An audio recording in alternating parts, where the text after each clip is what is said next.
We are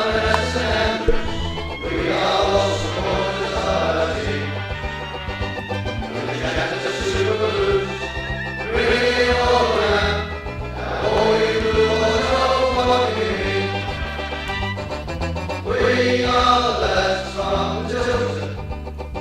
We'll support you till the end of the day. We're so happy following the blues. We love you, what more can we say? Let's hear in the dark, singing a song, loving and sharing the love. It's worth the morning when we sing together, we're there at the end of the road. We are the lads from Tilton. We'll support you till the end of the day. We're so happy following the blues. We love you, what more can we say? We have a team in the tops here at St Andrews. They are here what we're longing for. Returning them forever, let's take on the hand. So come sing someone more. We are the lads from Tilton. We'll support you till the end of the day.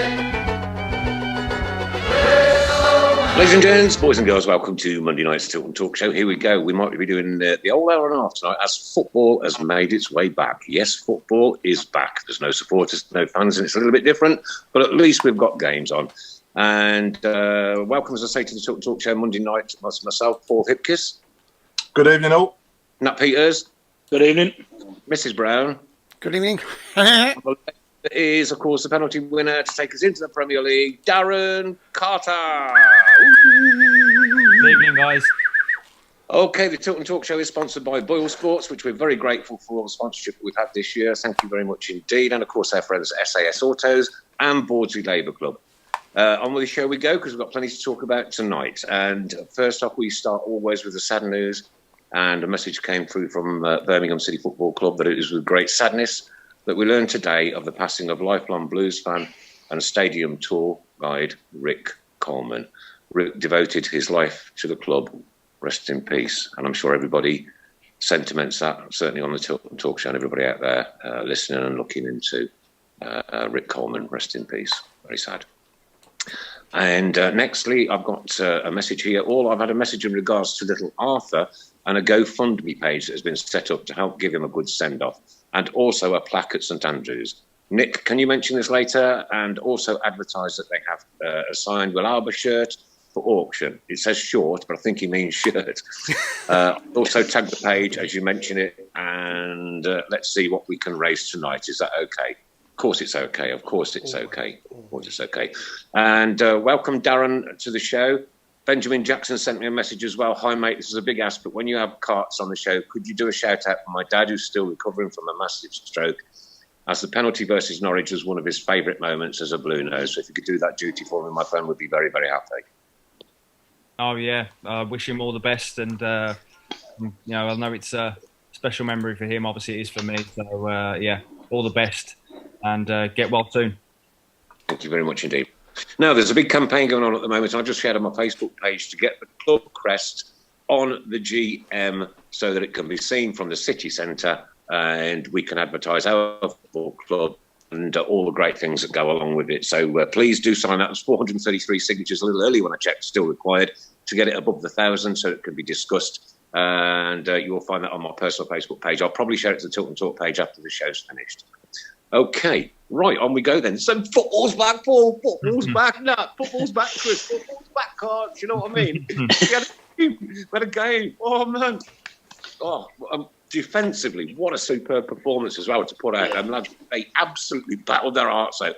West Brom came to do a job, and we did a job on them. Defensively, we were absolutely stunning. Brilliant. Yeah. What a performance. Paul. Yeah, we were solid from start to finish. It was a really well-organised, strong team performance from the lads, and we got thoroughly what we deserved. I did think as well, though, with VAR, we would have got a penalty as well when Gary Gardner headed the ball onto their player's arm. Oh, yeah, VAR would have been there. That was our ball. The situation is we haven't got VAR. It was no penalty. It was a 0-0 draw. We'll take that draw at West Bromwich Albion. You'd have taken a draw. You'd have bitten the Randolph. I would have bit your hand off for a draw, but just stating facts of the situation, that we would have got a penalty with VAR. In my opinion, anyway. What do you think, Daz? Yeah, I straight away, my initial thought was that when he headed it back across goal, it was going. I'm not sure he was in the box. It might have been Dukey or Hogan. It seemed to be going towards a blue shirt anyway. So my yellow shirt, should I say? But my initial reaction was that's his hand. That's a penalty.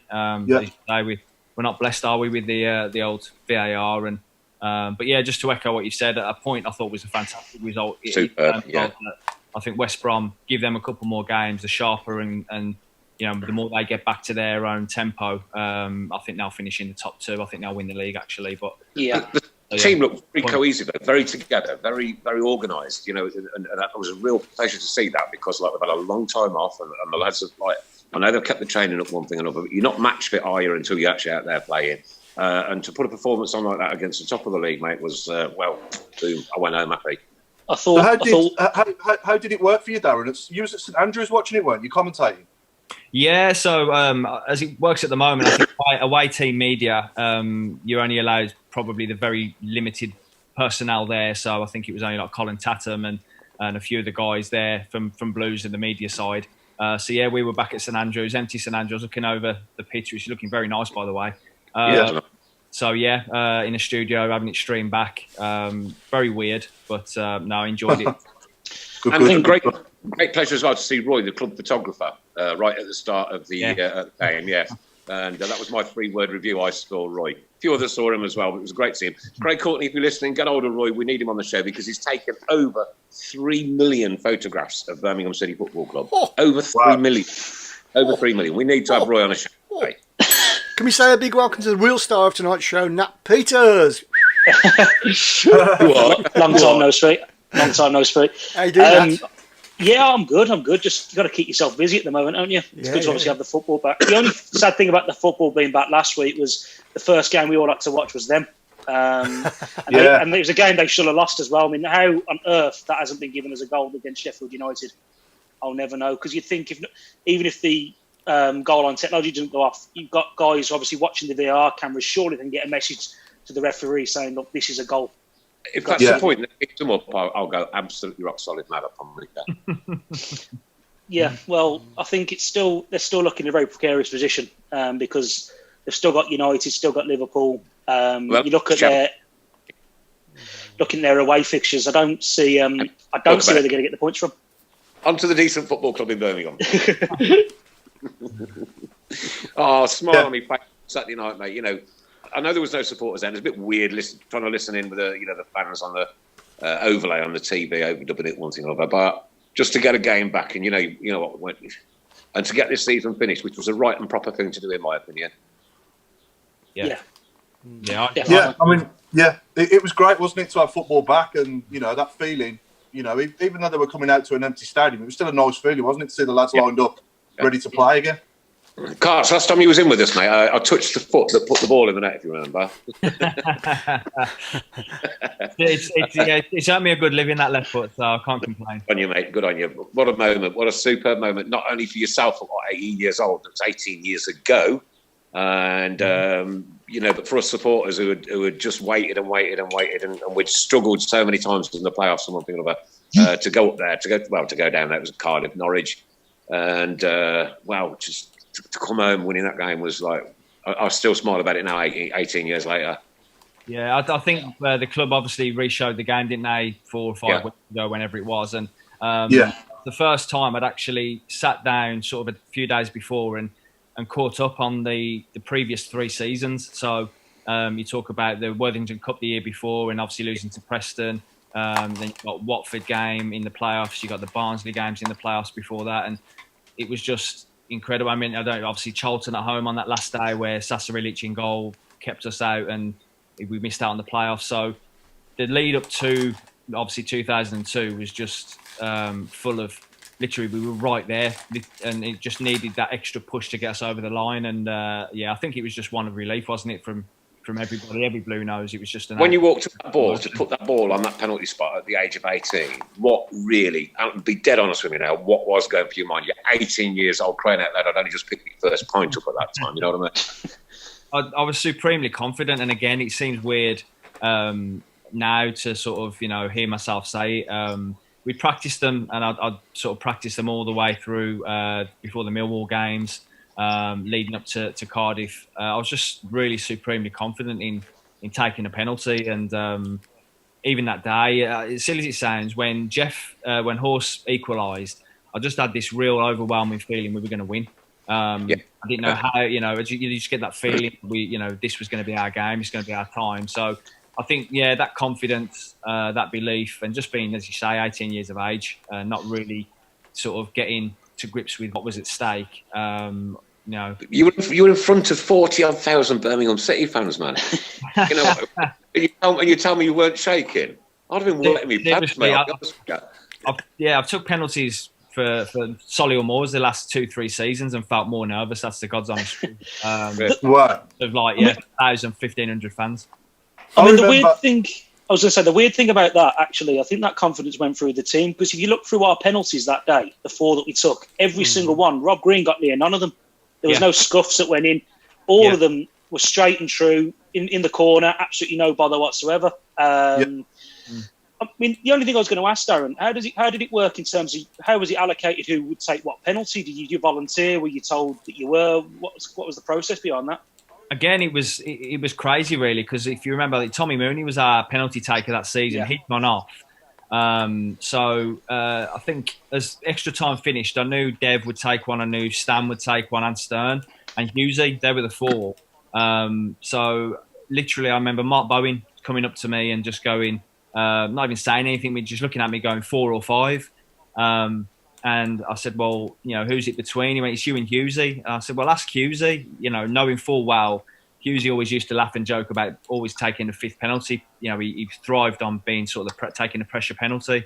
So, Mark Bowen come back 30 seconds later. He just went 4, and Hughesy's 5. And that was it. Literally, that's all was said. I stepped up and scored. And Hughesy to this day, I always have a laugh and a joke with him that I stole his thunder. So I said I'd give him the choice. So best feeling ever, Darren, when that went in. If I could go back and relive any Blues moment in my lifetime, that would be it. It was just for you as a Blues fan taking that penalty. As a Blues fan in the stand, it was just unbelievable. It wasn't unbelievable. It was heart wrenching. It was. I'll tell you what. Someone sat in front of me had to tell me that would have been the winner when you was walking up, because I was just emotionally drained at the time. Yeah, I think everyone might, like I say, I think the whole sort of, the 3 previous seasons, that season as well, we sort of, had a bit of momentum going into the playoffs, and all of a sudden we'd actually got to the final at last, and of all things, that was our nemesis was penalty shootouts, wasn't it, at that point? So yeah. I just remember going back to the Emerald Club after, by the Blues ground, and seeing your dad sat there with probably about 30 pints in front of him, and he never paid for a single one. And he had such a great night in there with us. It's even today. Honestly, even today, Blues fans will buy my dad a pint based off that day. So you'll never turn it down, obviously. So obviously, but. No. I was going to ask that, Darren. Have you or your dad actually bought a pint in Birmingham since? Or the thing is, like I say, and obviously my dad, I mean, he's obviously drinks in all the pubs, all around the ground and all in Birmingham, and That don't sound good. Darren. I need to meet Darren. I need to meet him. But that's the thing. Like, you talk about the penalty, and as soon as the penalty went in, and I ran off that side to the left of the goal, because my dad was that side. If you watch back, I'm just trying to look for him, because I genuinely wanted to see his reaction. Because I knew, he was the one I was looking for. Even after after we celebrated on the pitch and we went back into the dressing room, if you watch on the DVD and that, when the sort of champagne and everyone started singing, you don't see me for a good few minutes. I'm trying to get a signal in the shower area to phone my dad, because I just wanted to speak to him, just to get his reaction, just to see obviously, how he was feeling. But like I say, he's done well off the back of it. He's had a fair few points off it. Live question coming in for you, my friend, is Leonard Edgington from he's a good friend in Queensland in Australia, who gets up very early in the morning to watch every show. And now I've lost it. Good morning from yours truly in Queensland. 4:40 a.m. Hoping for a good show again. Good result against West Bromwich Albion. Keep right on. And also, Craig Courtney has posted on there on the pinned one tonight. Let's raise as much money as we can for Little Arthur send off.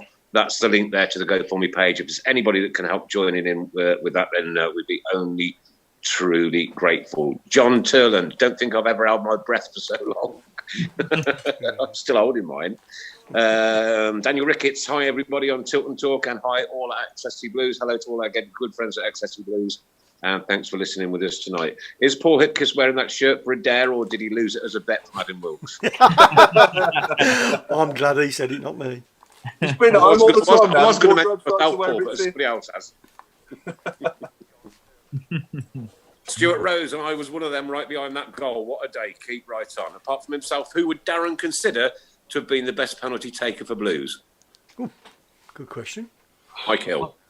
On that day, or in that squad, if I had to pick someone to take a pressure penalty, I would probably go Stan Lazaridis. Just purely because Stan, I've never seen Stan miss a penalty, and I know he took one in the Preston game, the Worthington Cup. So, and he's a fellow left footer, so I've got to stick with the left footers, and yeah, great player. Steve Portman from Accessi Blues wants to say thank you to everybody who has supported us with the face masks. If you get mine out, Sharon, I'll show everybody what they look like. And sterling job's been done on them. They look nice, they look good. They've got the Blues badge on them. And I shall just show you exactly what they look like. Paul Hipkiss from Kevin Kelly. Blues TV actually worked after 2 days of tech trouble. Okay. There we go. Your COVID-19 Accessi Blues mask. There you are. Yeah, keep it on, Nick. It's a vast improvement. Did you not buy one, Chris? No, I don't need one. Come on. So Darren, talk us through. You made your debut for us at West Brom away, didn't you? yes, yeah. Talk us through what's going through your mind there. You're obviously on the team coach on your way there. Did you know? You didn't start? Did you? You came on as a sub, didn't you? No, I started. Did the you game. start? Oh, Yeah, okay. You started yeah. the game. Yeah. Did you know that before on the coach? No, so we'd gone to the hotel for pre-match. It was only when I got into the dressing room, so I think it was about an hour and a half before the game, and Brucey named the team. I'd later learned that I think it was Julia Shelton, who was obviously secretary at the time. Jules had got in touch with my dad and basically said, listen, Darren's going to be making his debut. Make sure you're at the Hawthorn. So, yeah, my dad managed to obviously go with my mum and all my uncles who were season ticket holders anyway. They all managed to get to the game. So, yeah, they knew before I did. Yeah. So how did that feel? How did that feel when you found out? Crazy, really. It was just sort of it all happened so quickly because, it's been such a big game as well, and being a night game against West Brom. I just remember, I think AJ played that night as well, Andy Johnson. And so that was sort of a bit of a calming effect for me, knowing I'd train with AJ in the youth team and stuff. Just literally, I remember starting the game and the atmosphere was electric, obviously. And I remember, I think in the first minute, Jason Roberts for West Brom gave me a right elbow in the jaw about a minute in. And I thought, geez, is this what the men's game is all about? Is this what it's all about? Welcome to senior football. Exactly, yeah. But from then on, it was just, I was just into the game, and it went. Did he score the winner? Did he score the winner that night, Jason Roberts? I think he did. Yeah, I think he did. 1-0. Yeah. And I remember having a ball come out to the edge of the box in the second half to me, and I've caught it sweet as anything, sort of on the volley. And big Darren Moore got in the way, and I swear to this day, he handballed it in the box. If you watch on the video, the ball actually ricochets back to me, but I'm too busy remonstrating with the referee to get onto the rebound. But the game just flew by. It just seemed like it was, the whistle went for kick-off, and all of a sudden it was full time. So, but I loved every minute. Yeah. I remember us going on the bus as well from the Sedgemeer. Do you remember that when you shut the doors at the back and we all went down the Blues on the bus from the Sedgemeer? Yes, yeah, I do. Yeah, like I say, I always say to people up until I was 21 and I moved on to West Brom. My whole life was Blues. Literally from from when I went down. My first game was in 1988 when I stood in the back of the Cop, and all the way then, through to when I made my debut at 18. It was Blues. Who was your favourite player as a fan? Silly as it sounds, when I first went down, my first game, for some reason, again, these days, kids would look at you and go, why are you sort of a defender, your favourite player? But Ian Clarkson, I always, because he was captain at the time, obviously right back, and I used to love watching him, and he became one of my favourite players. But it was him and Nigel Gleghorn, because then, obviously, Nigel Gleghorn was a goal-scoring midfielder. I think Clarkie's on next week, Darren. There you go. Yeah. I've built a great build-up for him then. Got some more live questions I think I've coming in told for him. I think I've told him already that he was my one of my first Blues favourite players. So, like I say, I remember them days. Yeah, first going down. Kev Kelly wants to know what Stan Lazaridis done the Cobra celebration. Can you explain that one, Darren? You know what? To this day, I'm not quite sure what the Cobra meant.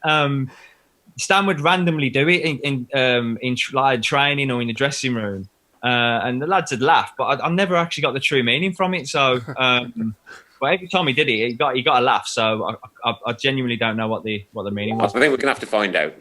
Pete Taylor, I've never seen so many grown men cry that day. I must say, guilty as charged. I was one of them, and I don't care. Brenda Brown. No, ask Darren, did he watch the Villa match and how did he react when Chelsea scored as all the Blue Noses was happy? I did watch the game. I actually missed the second goal. So I seen Chelsea equalise and I went out the room, come back and it was 2-1. To be honest, though, you've mentioned it, I think Chelsea were very good. They look very good. I've been impressed with them all season. So, I did fancy them to win that game. John Turland wants to know, looking at the club today, how do you rate the squad and the owners? I think squad, I've been super impressed this year, just purely off the how sort of together they've been, how hard working and the attitude. I think at times this year they've played some great stuff, and I think every game, there's no game I can think of where they've really sort of been out of it or haven't been competitive. I've been hugely impressed. I think we've got some great individuals. If you add a few more to that mix or a bit of quality into that squad, I think we've got a real good chance. But as for the owners, again, it's one of them. It is. I think it's been a bit all over the place at times and mixed messages. But I think now is the time, especially with Pep leaving after these next 8 games. That's where they've got to really show what they're all about and bring in the right man. Absolutely. And Kevin Kelly wants to know, Darren, your thoughts on the next Blues manager? Well, again, I think, Chris Shooten, having worked with him, I've done my rehab and all my injury stuff at Blues when I've done my adductor, and Chris Shooten basically saved my career by allowing me to come in and train and do all my rehab. So I've got a lot of respect for him. I think he's a fantastic coach and know he's got a great reputation with players in the game as well. So I'd love to see him back. I think he'd be great for Blues, and again, an instant hit with the fans. I know Lee Bowyer's been mentioned. So again, young manager, is he quite ready for a club like Blues to push us back into the Premier League? You don't know. So at a push, I'd probably say Chris Shooten would be my favourite at the moment. I think the big thing is whoever they appoint. I was going to say, hang on. Last one for a second. Yeah. Darren, from Adam Wilkes, if you were in Jude's position, would you go to Dortmund or Man United? It's crazy. I mean, I don't think it's a no-lose situation. 2 great clubs. Jude is.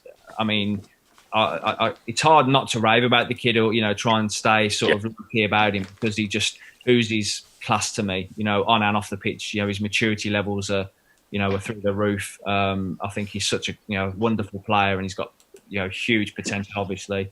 I think he's got the world at his feet, literally. I think he could have his pick. Nat? Yeah, I was going to say, just back on the manager, I think whoever they get in, be it Houghton, Bowyer or anybody else, this time they've got to allow the manager a better degree of control over the team. especially over transfers as well. Whoever comes in now, it doesn't matter who they get in if they're not allowed to actually do the job to the best of their ability. So that's the only thing that worries me, especially with someone like Chris Hughton, who's worked here previously with what were tricky owners, tricky sort of CEO. Would he come back into that sort of situation? And would any manager of any sort of merit really come into a situation where they're not necessarily going to be in control of team affairs? Yeah, I think that's like any club. I think, a manager, if you appoint a manager and if you're a manager coming into a football club, you want to be able to do your job basically on the recruitment side and on building a squad. So, and I think that's, again, if Chris Hughton is the man, he's got a past experience of the dealings here and how it operates. So at least he'll have the heads up, if you like. Yeah. It's a question about managers. Go on, Nick. Do you think it's a question of owners wanting to be managers?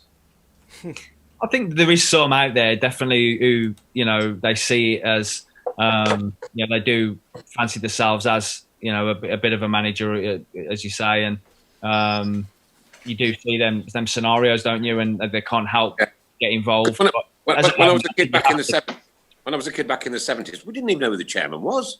Yeah. And I think that's how it should be. Like you say, the owners should be in the background. Yes, and again, maybe some of them need people to know that they're the main men and what have you, but still allow managers. You appoint people, managers to come in to manage the football team. You manage the club. Give him everything that he needs to be successful. That is what a good owner should do, I think. Yeah, to give them their due. I mean, they get criticised for a lot of other things, but the last owners who actually really did that at the Blues, who didn't really instill, were probably Gold and Sullivan. Obviously, Karen Brady ran the business side of things day to day, but the manager was allowed to be the manager, pick the players, pick who came in, who left the club. And now it's obviously past 10 years or so, it's been kind of just been foisted from above, even from the Carson Young days, where managers are told to sign players, pick certain players. And what gets me more than anything is, with the current ownership, they seem to have an idea where they want the club to play a type of football that isn't necessarily suited to the squad of players that we've got. And that really does worry me, because I think that's the last thing a manager wants, to be told to get results by playing like Barcelona, when not necessarily it's the best way to set our team up. No, exactly. Paul, your thoughts? Yeah, I totally agree with everything everyone's just said there. Unfortunately, there has been a bit of interference from above on the football side of things, which has held us back. And if they don't change that, in my opinion, we're just never going to go anywhere. You could potentially put the best manager in the world in charge, but if he's not allowed to get on with his job and do it to the best of his abilities, like Nat said, then even with him in charge, we might struggle. I think it's the norm these days, though. It seems to be the norm. A lot of clubs are seem to be coached by the manager, the owners and so forth. I suppose everybody wants their 5 minutes of fame, Chris, don't they? You know what I mean? I think, but you can't expect. What's the old? Insanity. He's doing the same thing over and over again and expecting different results, isn't it? Yeah. I mean, I think the days, because of the way football clubs are run now, the days of a manager running things top to bottom are probably in the distant past. But I still think there's a fine balance to be struck there, where you've got to give a manager a degree of autonomy over the players, over how the team sets up, because otherwise, what's he there for? What's the point of even having him there in the first place? Exactly. Yeah, agreed. Yeah. Like Marino. Yeah. So what are you doing with Saturday's carts? Yeah, just Solihull Moors.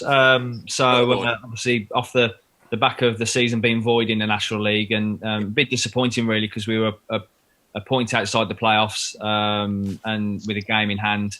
But obviously the way that the points per game system has worked out, we fall to, I think it's 8th or 9th. So we don't make the playoffs. So season over, and it's looking towards next season now. You've got Mitch Hancock there now, haven't you, as well?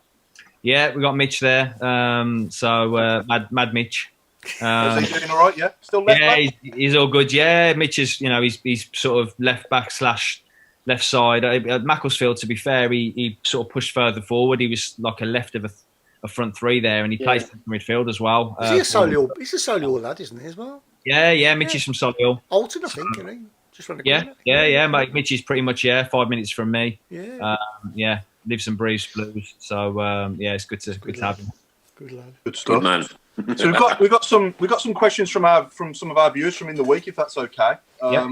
So just we just put it out there to put any questions on the shout box, and we ask them obviously when the show starts. So firstly, Stephen Gill's asking you, Darren, what was it like to play in your first Blues Villa derby?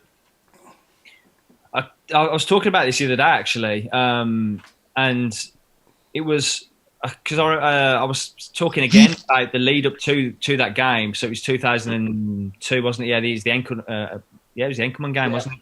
Yeah. So I wasn't actually in the squad that day. But before that, even as a fan, the only sort of game I'd seen Blues Villa was the Rumbelows Cup. I think it was '93. Yeah. And that's it. Like, so 10 years. It was 10 years since I'd experienced the Blues Villa, and then to be sort of pitch siding in and around the squad, it was crazy. And I mean, obviously that night at St Andrews was bonkers, wasn't it?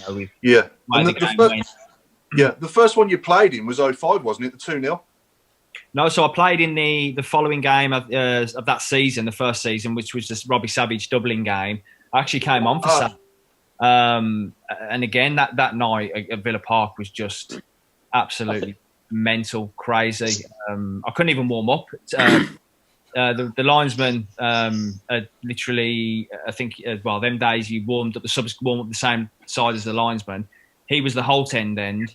So Brucey, I think, said to me about 25 minutes to go and warm up. And I've looked up and, you could see the Villa fans were trying to get on the pitch. It was, I'm literally edging going, I'm going to get lynched down there, not the fact that I'm a Blues player, I'm a Blue nose as well. So Brucey looks at me again, sort of like angry, like, what are you doing? I just sort of pointed and he said, all right, stay here, have a stretch here. And I ended up coming on for Sav in that game. For 15 minutes, yeah. Well, I was going to say, Sav probably had to come off for his own safety, didn't he? Towards the end of that game, he wasn't. Yeah, it wasn't safe for him to still be playing. Well, we had Sav on last week, and what an open and frank, honest interview that was. And I've got to thank him for his honesty last week, because he was absolutely straight with us, wasn't he, Chris? He was bang down on everything he said. You know what? And to receive the apology like we did last week, credit to the man, to be honest with you. Yeah. I mean, beforehand, I said, did he say to him, is there anything you don't want us to talk about? He went, nah. No, he was bang on. He was straight to the point with it and very honest with it. And I appreciate that genuinely. Carl Sparrow's asking, who was your football hero as a kid growing up? That was from Ryan, aged 8. He's Jude Bellingham. So Ryan, aged 8, is asking you who was your football hero growing up. I think you've kind of touched upon it earlier, haven't you? Yeah. So again, my dad was a huge fan of Brian Robson. So growing up, and obviously me sort of moulding into a midfield player and getting box to box. My dad always used to say to me, watch Brian Robson. And then as I got a little bit older, Zinedine Zidane was a player then that I was. What a player he was! You weren't bad, was it? No, he was amazing. So yeah, I mean, even now, you'll see clips of what he done, and again, like talking to the younger generation about Zidane, some of them who probably missed his career only just. And just saying this guy was a wizard, just as good a football. I'd put him on a par. I'd put Zidane on a par with Ronaldo and Messi. I would, in that sort of category. Yeah, 100% technique wise and everything. So obviously two different types of midfield players, if you like. But and then again, something that I'm extremely proud of in my career, that Brian Robson actually then signed me as a player. So it was a proud moment as well. Yeah. And go on. So I was just going to say, Jason Hughes is asking, he read that you got sent off for fouling Cristiano Ronaldo in a Youth World Cup in 2003. Did Ronaldo dive, or did you actually touch him?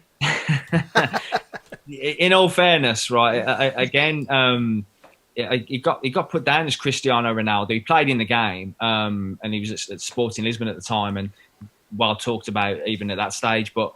I'm not quite sure. I don't think it was him. It was one of them. It was sort of a bit of a middle of the park, a couple of players, and I've gone sort of to ground to win the ball.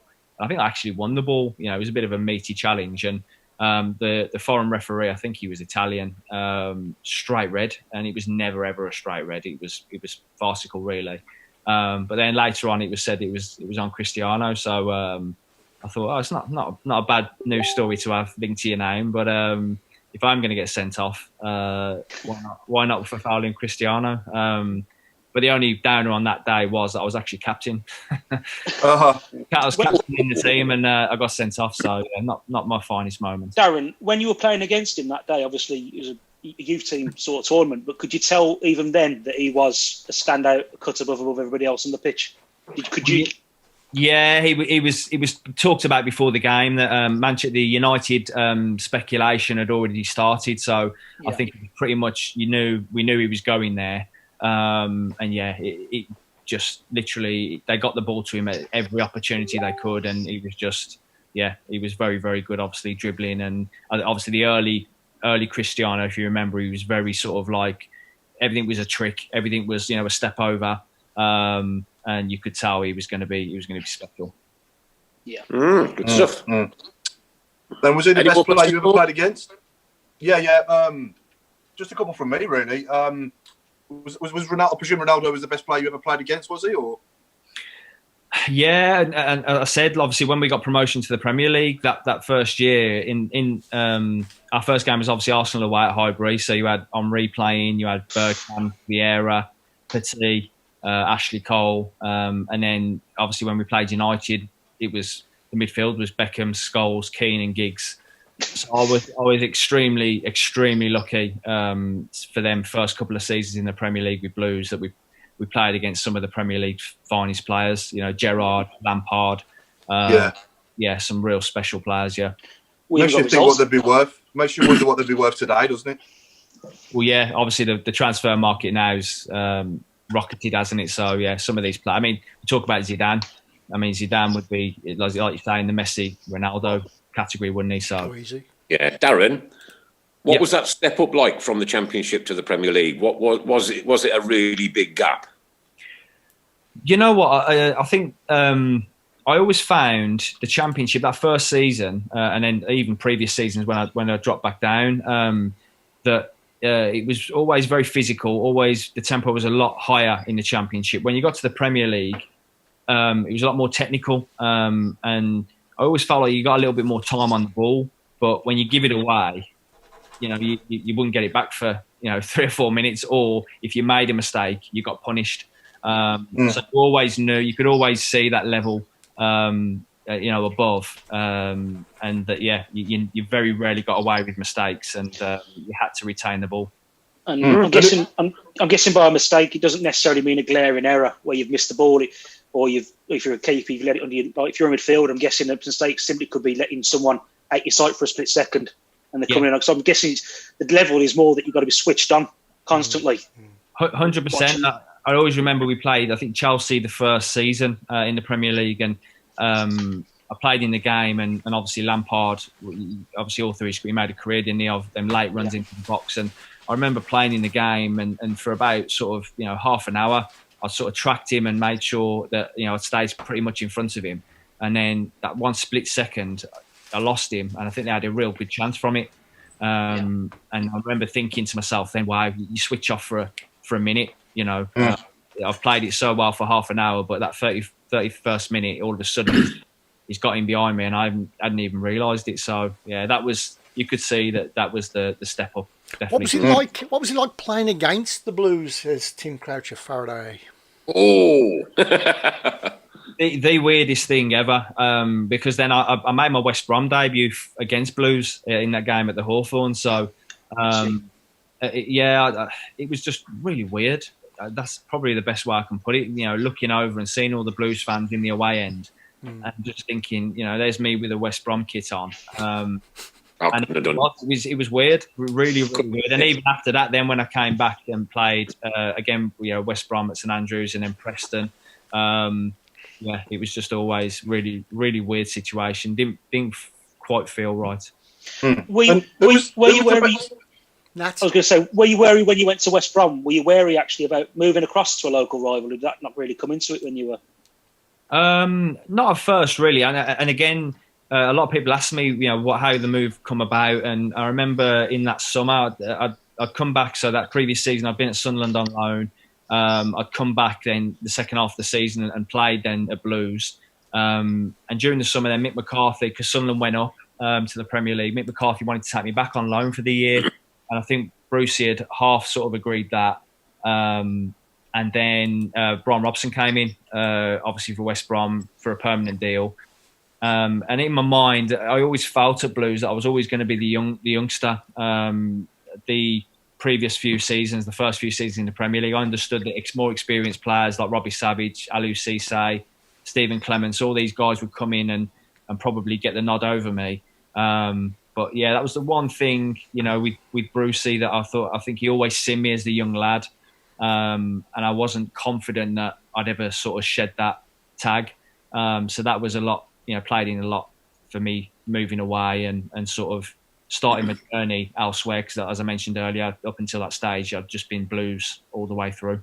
I don't think for 1 minute, right, that I've ever pulled on somebody else's football shirt, right? What was that feeling like in the dressing room? You're a blue nose through and through. You've got to put a baggy shirt on. Again, it was just for me. It was like a fresh start, if you like, and it was new. Obviously, I'd been at Sunderland anyway for 6 months, and yeah. But what about the badge? What about the badge? There's worse shirts you could have put on, Daz. Yeah, that's it. Yeah, but it's football, isn't it? I think I was just buzzing to be somewhere and playing for a manager like, say, Brian Robson. It was a I get that, moment for me. So, I think as a player, that's one thing I always try and say. When fans, obviously your loyalties as a fan will never waver, but as a player, I think you do need to sort of have a different mindset sometimes, because you go to different clubs and you want to do well personally anyway, and you have to sort of put allegiances and loyalties aside a little bit and focus on your football, and that's probably a good job. I was never a footballer then, to be honest with you. So who was the best player you ever played with in your whole career? I mean, Christophe Dugarry is probably, he's got to be top of the list. Even at West Brom, Carnu was a special talent to play alongside. Yeah. Even striker-wise, Kevin Phillips was one of the best finishers. But again, I'd say Mikel Forsell was definitely up there in terms of finishers that I played with. But in terms of all-round player and what he'd done in the game and everything, and Christophe was just such a great guy. I sat next to him in the changing room at Blues in the training ground, and he was just such a down-to-earth, humble guy, which again endeared you to him even more. Yeah, he was. For that first 6 months he was with us, at times he was unplayable, wasn't he? I mean, the Southampton game always sticks in my mind. He was just probably the best ever individual performance I've ever seen from anyone in a blue shirt that day. Yeah, he sort of transformed us a little bit, didn't he? We were always going to be that hard-working, honest group of guys, but then to add that bit of magic to the squad, just was the reason that we finished in the top half. Yeah, exactly. I think on Christophe, he's one of the very few, and definitely the first, but one of the very few in my lifetime, where genuinely you could say that he could play for Man United or Real Madrid and he wouldn't look out of place. Yeah, he was that sort of level. I don't know if maybe his focus is all there at times with Blues or generally in his career, because I think if he really had been focused totally on football, he probably wouldn't have been playing for Blues, would he? But for that 6 months, his heart seems to be really in it. And he didn't keep us up single-handedly, but he did a lot towards actually keeping us up. And then that second season when he signed permanently, he just didn't seem that as with it, really. I don't know what happened there. Could he not settle, or was it something off the pitch, or? I don't know. I think again, as when you're in the dressing room and that with him, you didn't see a change in him, sort of demeanour wise. I think at first, he realised very quickly just how happy everyone was that he'd come to the Blues. Not only us as players and staff, but fans. I think he was really took aback by how much love he was shown. And yeah, you could probably call it a sort of a honeymoon period, if you like. Maybe that inspired him even more to play his best football in that early 6 month period. But yeah, there's no doubting his ability on a daily basis in training was just it was a joy to be around. Sorry, mate. I've got one more question as well from Siobhan Kenny. She says you've talked before about how much being a Blue Nose meant to you or means to you. But when you wanted to come back and play for us, why was you told they wouldn't re-sign you? When you came back for that second spel, because you played in a couple of pre-season games, didn't you? Yeah, so the way it worked out was my contract finished at Preston, and they wanted to re-sign me. Phil Brown was manager at the time, and he was having problems with the chairman there and trying to sign players. And I'd give up my apartment up there up north. So I was back in Birmingham, and I pretty much said to him, the travelling is sort of, is killing me at the moment. And my agent said that he'd been in touch with Chris Hughton, and he said, come in and train if you want. So I went in and trained, was there, I think it was nearly 6 or 7 weeks. And Chris Hughton, in all fairness to him, I can't remember at the time, there's a couple of players he was trying to move on, and he said, listen, there might be a year here for you. So obviously I stuck around, but he got to a point where he was struggling to get them players out. Obviously the season had started and I needed to be playing. So I ended up going and training at Nottingham Forest under Steve Cottrell, of all people, and playing in a game at their training ground behind closed doors, and I ended up tearing my adductor in that game and put me out for 3 months. So I was out of contract, and then going back to what I said about Chris Hughton, he said, come back to Blues. The physios there, Pete and Dave, who are still there today, literally looked after me. I had my operation and did all my rehab there. And Nick Davis, who's actually at West Brom now, the fitness guy, he done everything with me. And then I come back and trained. And then the season after that, obviously I wasn't signed, and Lee Clark was manager. And it was a bit of pretty much the same sort of problem that he had. He had obviously a lot of players, and he was saying to me, like, he'd done the same. I think was it Newcastle or Newcastle. He'd played there early in his career and then sort of gone back or tried to go back. And he said, I sympathise with where you are. He said, but I've got a couple of things that I need to do first, and got certain people on our radar.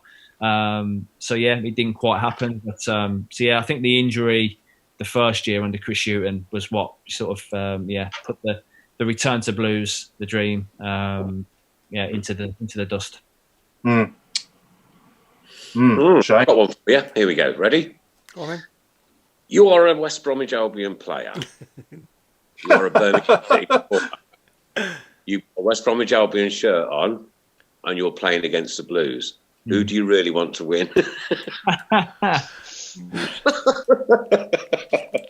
He's a professional first. Yeah. Can I say a draw? Can I say Proper on the spot, that is, isn't it, man? Yeah, it's one of them. Like I say, I wanted, as a player, I wanted to win every game. So yeah, I mean, as much as obviously, my love for Blues will never waver. If I'm in a game and it's my team, what's that? What if your relegated us? I'll probably have a bit of a hamstring that day, so I won't be able to play. It'll be a sore hamstring. Yeah, I can't go. You're in the normal. Yeah. Well, I was about to say that. I think the season you went to the Albion, that season, Blues and Albion obviously ended up both going down.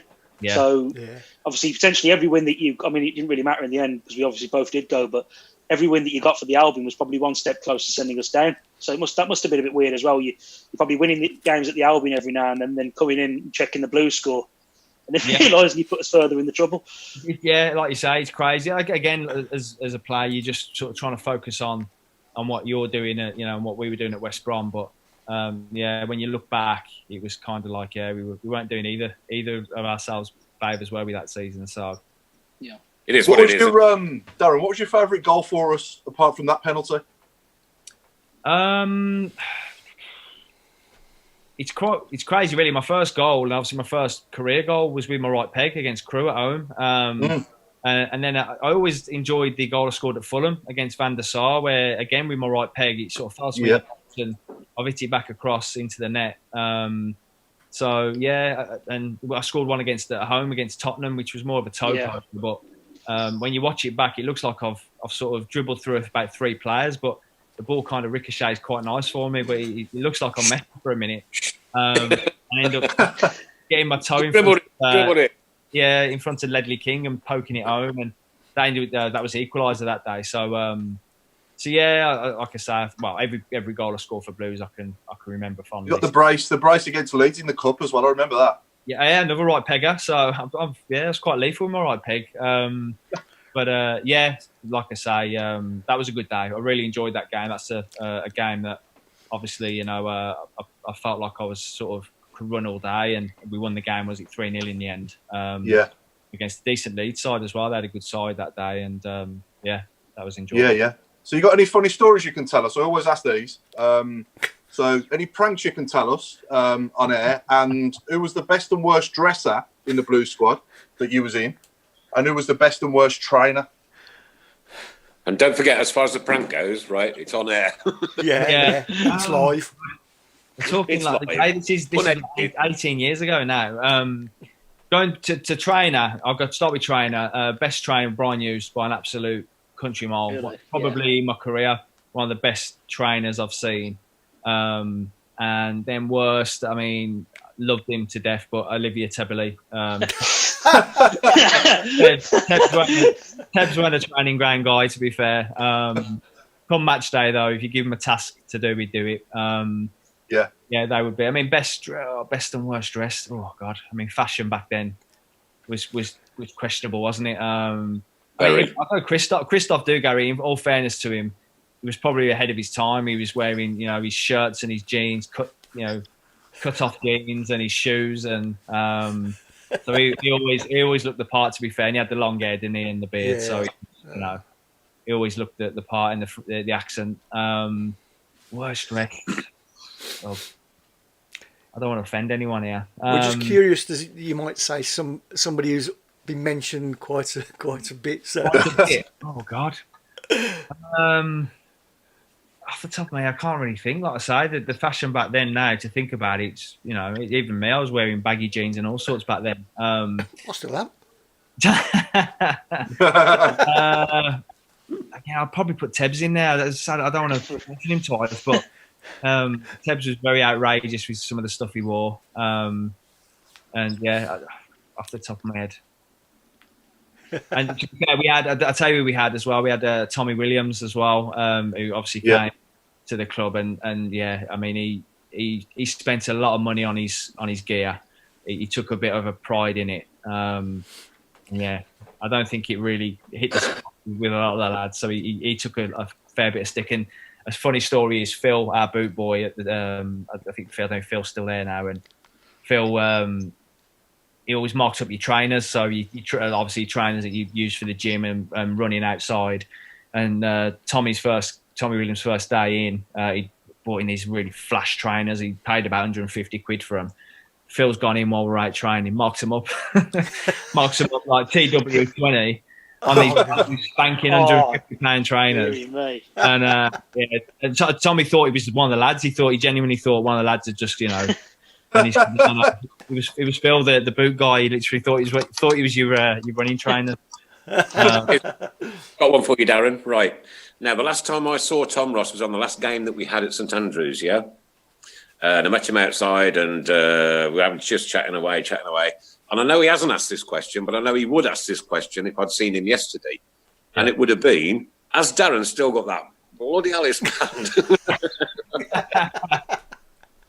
He's only jealous. Tom's only jealous. I always say to him, he gives me loads of stick about that. Well, Tom gives me stick about a lot of things. My hair's always probably the first topic that he goes to.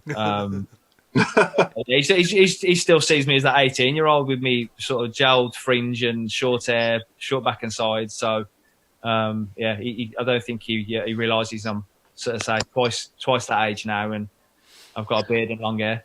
Let's have a show. How long is it? Oh, it's quite pretty long. Isn't it? Yeah. Got a bit of a lead going there.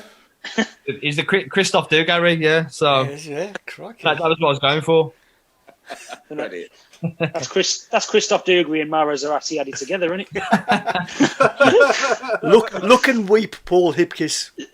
Oh no, yeah. Imagine me with that hair. Now, a few days ago, Darren, we asked you to pick your 1 to 11 with the players that you've played with at Blues. Yes. Go on then. Well, I mean, starting with keeper, it was hard really because Ian Bennett came to mind straight away, but that was more because obviously I'd grew up. A season ticket holder, and Benno had been there so long, and then I actually got to train and play with Benno. But at the time, then sort of Nico Vassin had come in and took the number 1 spot. But then we had Mike Taylor, so I actually played more games with Mike than I did Benno. So I ended up going with Mike, just purely on the games that I'd played with him. But Benno's one of my all-time favourite Blues players anyway. So, Mike got the nod in terms of games played with him. Back four was probably pretty standard, really. Right back, Mario Malchiot. I think Mario was just oozed class, when he came in. And again, such a great guy. I remember a funny story. I was in LA with my partner a couple of years ago, just walking down some random street in LA. I get a shout, and it's Mario. He was just at a coffee shop over the road, literally. I'd actually had my hair out long, so how he recognised me, I'll never know. But I'd had interactions with him on Twitter and stuff and everything, sort of leading up. But yeah, so I got to see him. But yeah, he was just fantastic. Obviously, great pedigree from Ajax and Chelsea and everything. And then the two centre halves was Kenny Cunningham and Matty Upson as a pairing. I think we probably all agree that they were fantastic to the Premier League and were real sort of the rock solid base that we needed. And both were great. Kenny especially. I mean, Kenny was fantastic for me as a young lad, and obviously trying to make my way.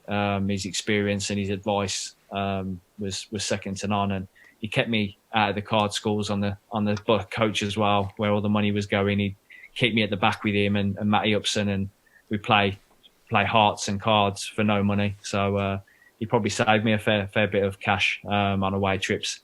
So them two at the back, left back Grange. I don't think that was a no-brainer. Grange was just again fantastic servant for the club and great guy. Absolutely love Grange to death.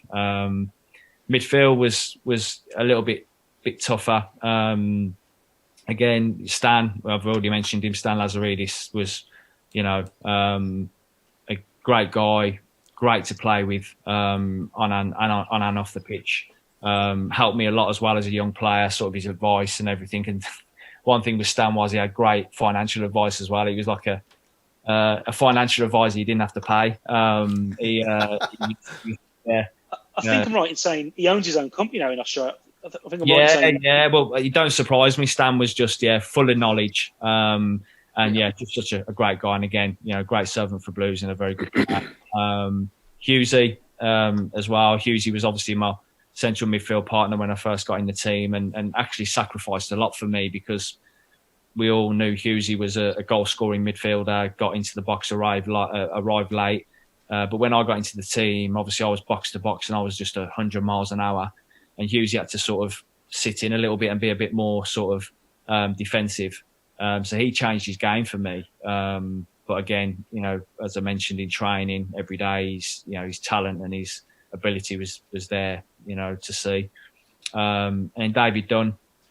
I mean, Dunny was one of them that was probably one of the first players that I played with that I felt like he made me better because he was such an intelligent player.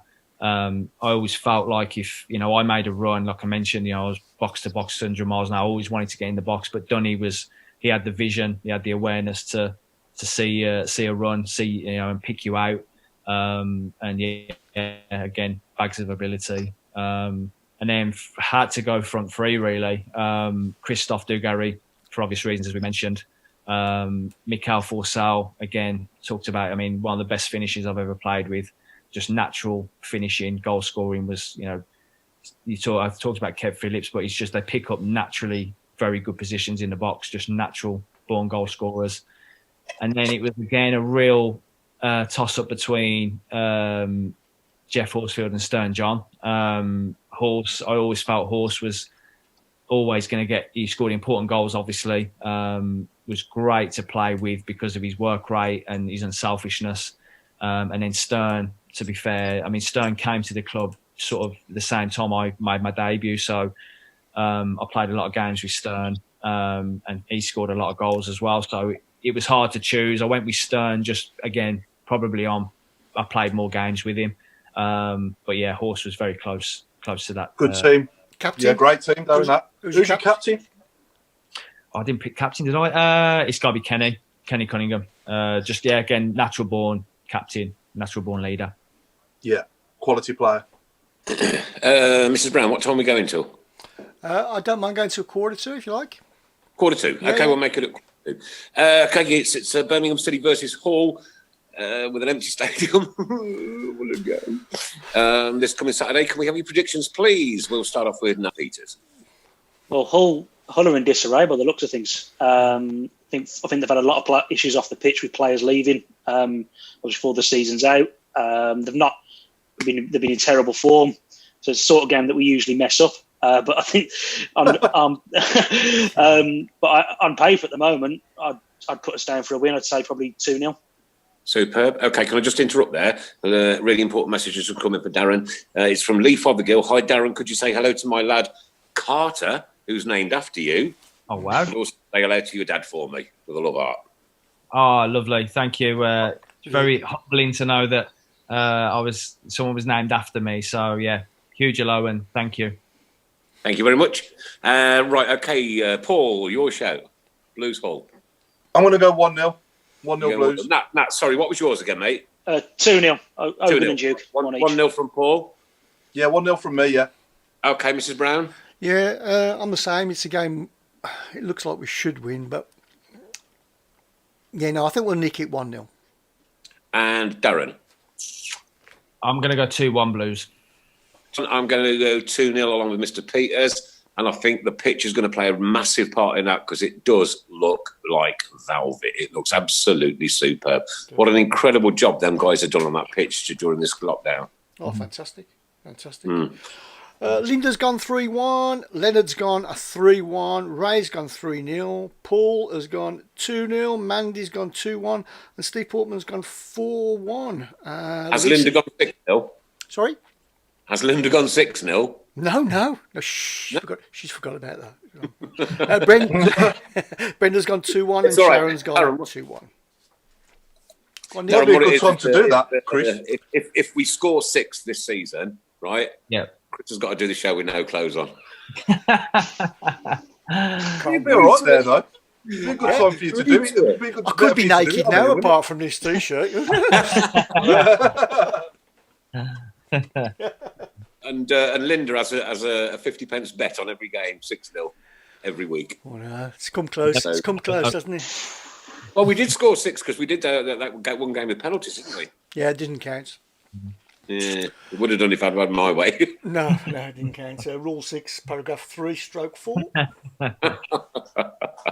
So, Daz, what's next for you now, Daz? Obviously, you've still got your coaching badges, haven't you? Yeah, I've done my B license. I want to do my A license sort of, when I can, basically. But yeah, I'm 36 now. I still feel in good shape and stuff. But I've sort of done coaching alongside playing now the last 2-3 years. Found a real passion for that, and I just enjoy sort of passing back my experiences, really, especially to younger players. And I just love being involved in the game. Still got a huge competitive nature, and love sort of being around it on a match day to day, obviously training. So yeah, that's the avenue, and then still doing some media bits and pieces. Obviously, I love coming and watching the Blues and commentating for Blues and for WM. So sort of. You want to be a head coach one day? Yeah, I wouldn't rule it out. I mean, we've talked earlier, haven't we, about sort of the everything you sort of. There's a lot goes on. It's not just about managing the team, is it? It's about everything else as well, the exterior stuff. But yeah, given the right situation and everything, probably something that I'd love to do one day. We talked last week about Leighton Webster, who had been in a COVID ward for some 51 weeks, I believe. Apparently he's up and walking now without the aid of any walking frame. Bless him. Oh, amazing. Achievement. Yeah. Fantastic. Yeah, I think it was 59 days, wasn't it? He was 59, not 51, yeah. That's a long time, isn't it? 59 days, and Savage took his telephone number last week and was trying to get in contact with him, but obviously he was, drifting in and out of being really ill and kind of. But it was great news to find out that he's on the road to recovery, and I'm sure every single person wishes him the best and the speediest recovery possible. Apparently, Karch, you know Piers, his cousin, apparently. Piers. Oh, he works at Moores. Yes. If you can just say a get well message, and I'll clip it for later, so you can say from there. But for Leighton, sorry. Leighton, yeah. Listen, such an inspiration, really, to all of us. I think during these times, it's so good to hear someone who's been through what you've been through, to come through it. Just I think gives us all a belief and inspiration. So wish you all the best. Continue to get stronger, get well, and hopefully we can catch up soon. Maybe at St Andrews at a Blues game. So. Oh, perfect. That would be brilliant. That'll be good brilliant. question. Good question coming in here from Mark Andrew Adams. Would you ever get your shirt and medal back out of the museum in town? I hope I do. I actually contacted them not long ago because I think it was supposed to be initially 3 years. They extended it out. The exhibition has gone on for a bit longer. But yeah, I'll definitely get that back. My dad would kill me. I think he's got his eyes on them anyway. So, but yeah, that's something I'll probably actually do in the near future. I'll have that back and get them reframed and pride of place. Yeah, absolutely. Fantastic. Good stuff. Good stuff. Any more score predictions coming, Chris, or was that about it? All score. Paul Lilly's gone 2-0 Blues. That's about it for the predictions. Would Darren ever fancy coaching the Blues? And Robbo together would be great. Says. Look at the smile on his face. What do you think this answer's going to be? I mean, like I say, it's Blues is always going to be home for me. Whether an opportunity comes up in the future, I'd never ever say no, obviously. And I speak to Robbo quite a bit, and obviously Guards as well. As Guards in a great position, as a first team coach. So listen, it's home for me. Brilliant. One here from Linda. Proud to say my daughter helped nurse him. Found out when they clapped him out of ITU. So well done to that one. That's Linda Magna. Proud to say that my daughter helped nurse the poor gentleman who was struck down with COVID-19 there, Leighton, and found out when they clapped him out of ITU. What a wonderful story that is. What a wonderful story. That's fantastic. Steve Bolton says, wait till that museum moves by me. I'll look after them. Mark Adams has gone 4-0 Blues next game against Hull. Ask Carts, does he have any regrets in his career from Stephen Gill? I always try to say no, but because I always think your career follows a natural path. But if I did have do-overs, I think I would probably take a bit longer over my decision to leave Blues when I did.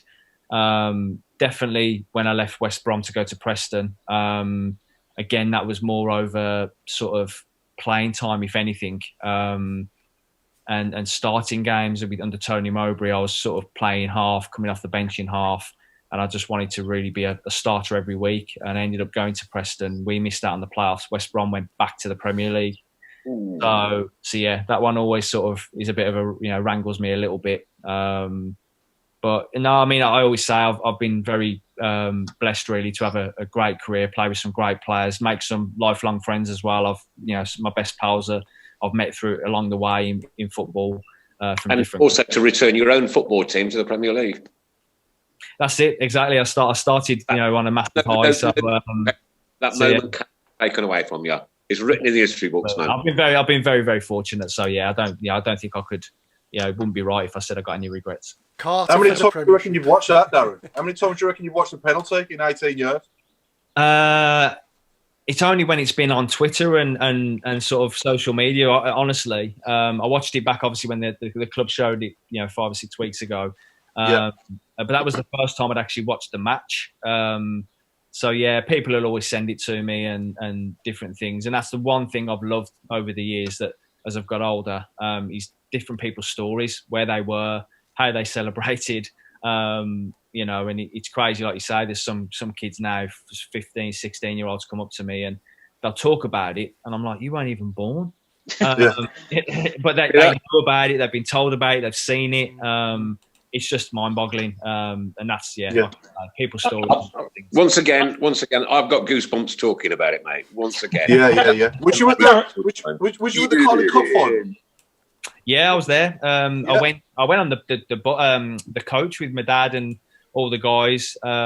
So yeah, literally, I was there, went back on the coach and that. So that was a good experience, really, going as a fan and obviously getting soaked on the way into the ground and everything. But yeah, that was crazy, and that was great because I was obviously with my dad. So I could count on probably, both hands how many times I've been to a football game and watched a game with my dad, especially Blues. So it's quite nostalgic when I get to do that now.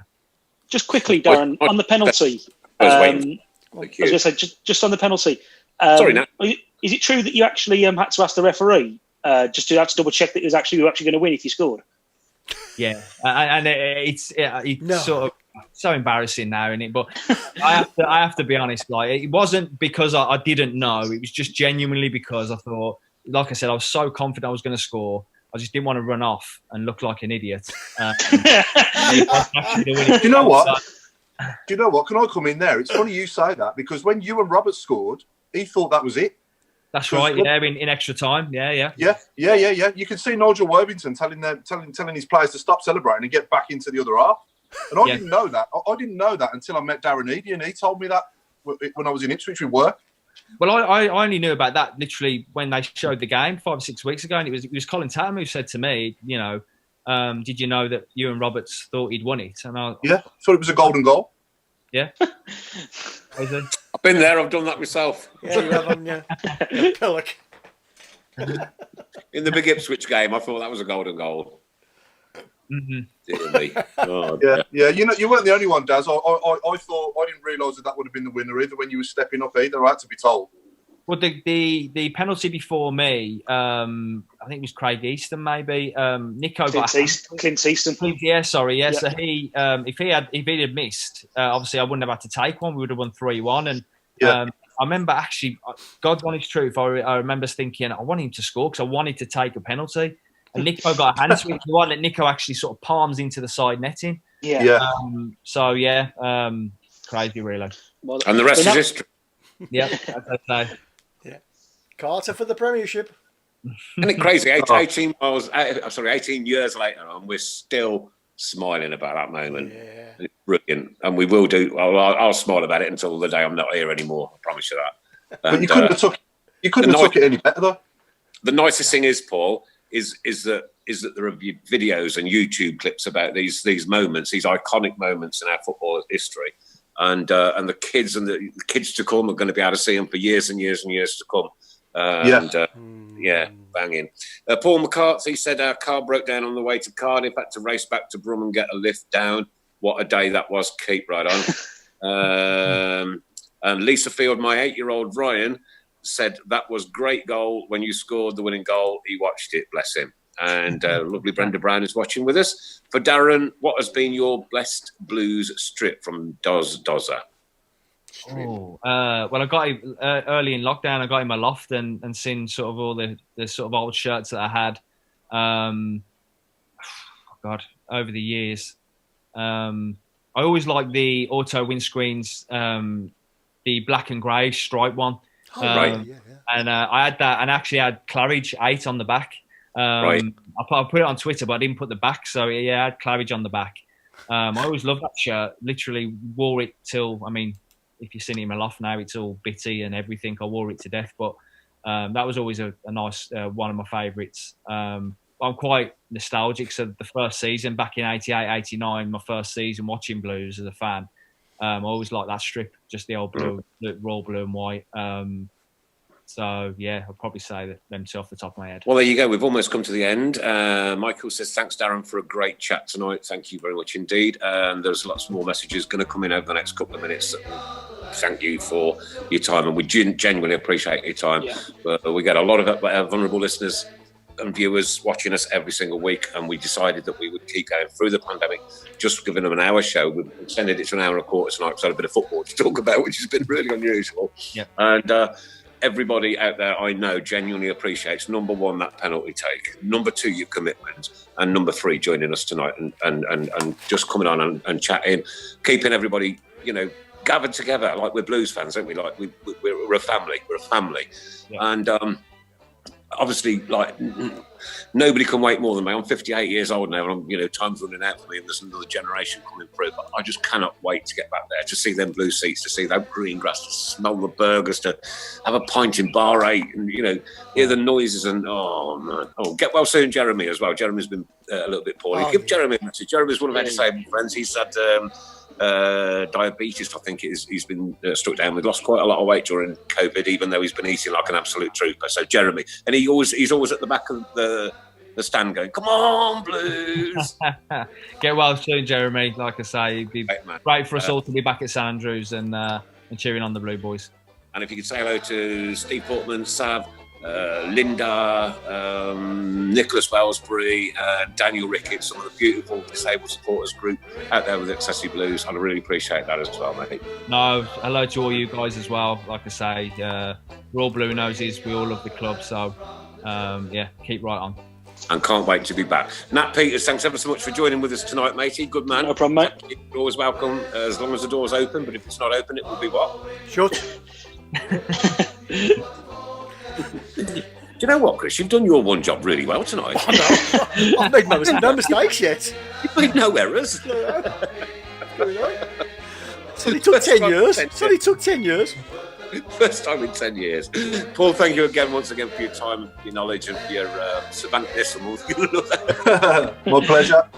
Honestly, I don't know where this guy gets his memory from. I ain't got a clue, mate. We can remember literally almost every ball being kicked ever. Impressive. Mrs. Brown. And from myself, listen, keep right on, guys. Football is back. Hull Saturday at St Andrews. Don't bother turning up because you ain't going to get in. Don't bother turning up to wait outside because that would just be stupid. Go and watch it in your houses and what have you, one thing or another. Be safe. Look, we're getting through this, so the government tell us. And let's just hope that we can finish the season off.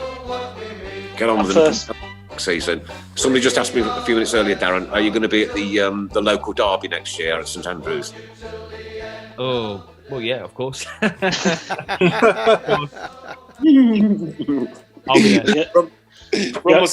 From myself, Paul Hipkiss, Nat Peters, Chris Brown, and the legend, the absolute legend and friend of the show that is Darren Carter. Thank you so very much. Good night, God bless. See you next week. Keep right on. Football Scorpion Podcast. Coming back. It's 8:45 gone. I could talk all night, honestly. Good night, ta-ra. Good night, everybody.